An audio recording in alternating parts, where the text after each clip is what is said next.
हाम्रो सम्पूर्ण अग्रज अभिभावक बुवा आमा दाजुभाइ तथा दिदीबहिनीहरू जो पार्टी भएर भजन कीर्तन समूहमा आबद्ध हुनुहुन्छ उहाँहरू सबैको तर्फबाट यस दिव्य धाम देवघाटमा बन्दै गरेको यस जगतका मालिक सृष्टिकर्ता जगदीश्वर भोलेनाथको विशाल मूर्ति निर्माण कार्यहरू भइरहेको रहेछ।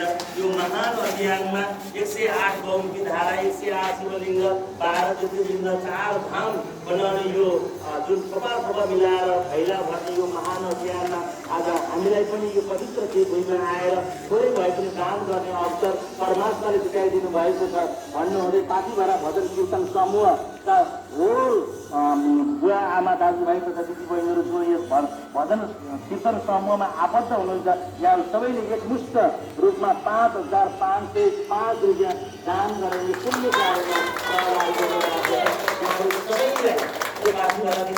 छ।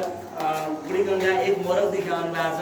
यहाँहरू सबैलाई हृदयदेखि नै सम्मान गर्दै हार्दिक आभार व्यक्त गर्न चाहन्छौँ। यहाँहरू सबैको जीवनमा परिपूर्ण आशिष ईश्वरले वर्षाउन्, परिवारमा सुख शान्ति समृद्धि उन्नति दीर्घायु सुस्वास्थ्य एवं उत्तरोत्तर प्रगतिको कामना गर्दै हाम्रा अग्रज आमा हुनुहुन्छ, आमाको र सबै दिदीबहिनीहरू जति पनि आमाहरू हुनुहुन्छ यहाँहरू सबैको छोरा बुहारी छोरी ज्वाइँ नाति नातिनाहरू बुढेन्द्र धाममा बास होस्। शिवदेवको आशीर्वाद यहाँहरूको परिवारमा सदा सर्वदा रहिरहोस्। नभई ग्रह शान्ति होस्, मङ्गल होस्, जय होस्, कल्याण होस् र आमाको र सबैको शिरदेखि पाउसम्मका हरेक रोगहरू भलासँग होस् र रोगहरूसँग लड्न सक्ने यस्ता जति पनि रोगहरू छ शरीरमा रहेका रोगहरूसँग लड्न सक्ने प्रतिरोधात्मक क्षमताहरू इम्युनिटी पावरहरू पनि परमात्माले यो शरीरमा जगाइदिनु भन्दै यहाँ सबैलाई हृदयदेखि नै सम्मान गर्दै हार्दिक आभार प्रकट गर्न चाहन्छौँ।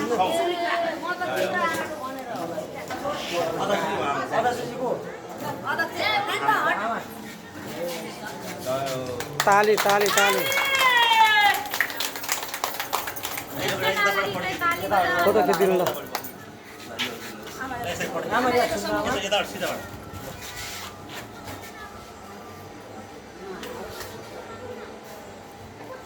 स्टोरेज चाहिँ फुल भइसकेको छ। एउटा फोटो लिएन अघि लिएको थियो 1 जोडा। मेरोमा राम्रो आउँदैन, देवराज सरकोबाट राम्रो आउँछ, तर यहाँ फेरि पठाउनु पर्छ।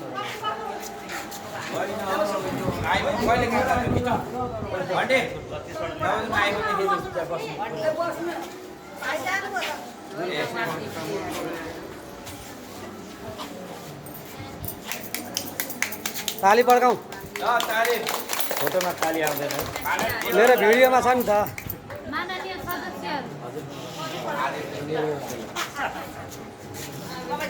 यो एउटा चाहिँ बुझेछ सकिनु तपाईँको आइफोन हो यो? भेटेन त कुन फरक? एउटा चाहिँ त्यहाँ त्यो बिहान त्यसरी हुन्छ सबै चाहिँ भेट्नु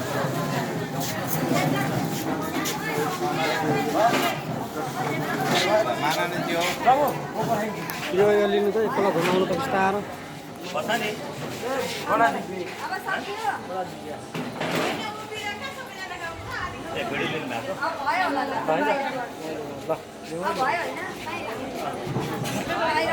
भएको काट्नु भयो। त्यसरी हाम्रा भक्तजनहरू दान गरेर फर्किसक्नु भएको छ। मनकारी भक्तजनहरू हाम्रो देवघाट धाममा चाहिँ